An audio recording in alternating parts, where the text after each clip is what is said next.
All Sir Topham Hatt's engines like to look clean, bright, and shiny.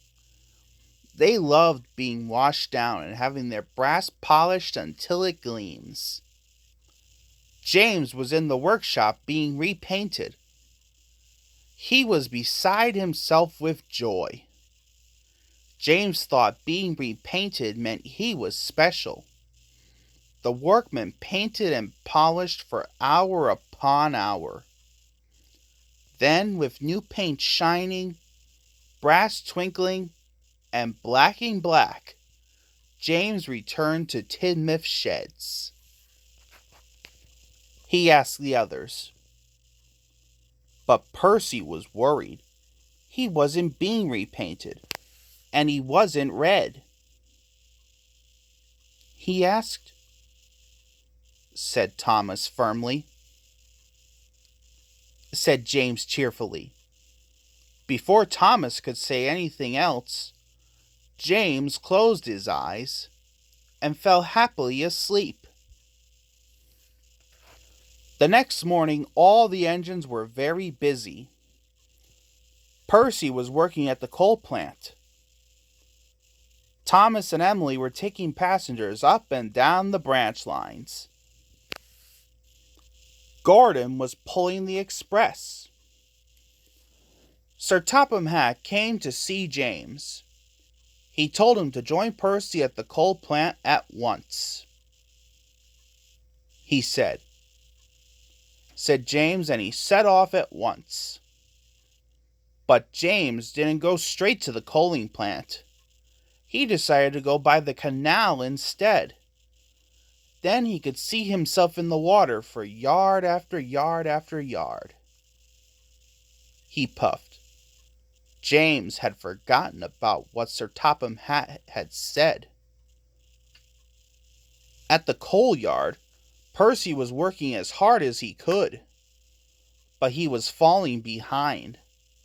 The line of coal cars was getting longer and longer, and the yard manager was getting crosser and crosser. Where could James be? James was still enjoying himself, but there was no one around to share his fun, so he headed for Wellsworth Station. But as James pulled into Wellsworth Station, Gordon and the express were pulling out. The passengers had gone, said James. He was disappointed, and he left the station. James headed straight for the branch lines. James saw Thomas. He puffed. Called Thomas, but James didn't listen to Thomas. James was enjoying being James. But Percy wasn't enjoying being Percy. He was trying his hardest, but the troublesome trucks were being very naughty. Poor Percy was almost worn out. Cried the yard manager. When James rolled into the coal plant, it was late in the afternoon. Percy was cross. So was the yard manager. He said. James was delighted. The docks were always bustling with engines and people. He said, warned Percy, but James still wasn't listening. James puffed along, looking forward to being seen. But the troublesome trucks were naughtier than ever. They rocked and rolled and crashed and bashed. James's face was soon covered in soot. Going downhill, the troublesome trucks wiggled and giggled. James had to put his brakes on with a jolt. Coal tumbled out of the troublesome trucks, landing on James. James was cross and biffed the troublesome trucks as hard as he could. More coal flew out. Now James didn't want to be seen. He was as dirty as he had ever been. But on his way to the docks, he kept passing his friends.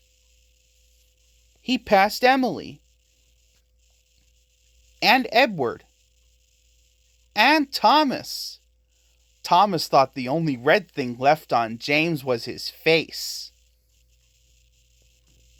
James trundled into Brendam Docks. He hoped no one would see him. But Gordon was at the docks with the express. He could not believe his eyes. He thought James was the grubbiest, grimiest, dustiest, dirtiest engine he had ever seen. Percy arrived safely with the last of the coal cars.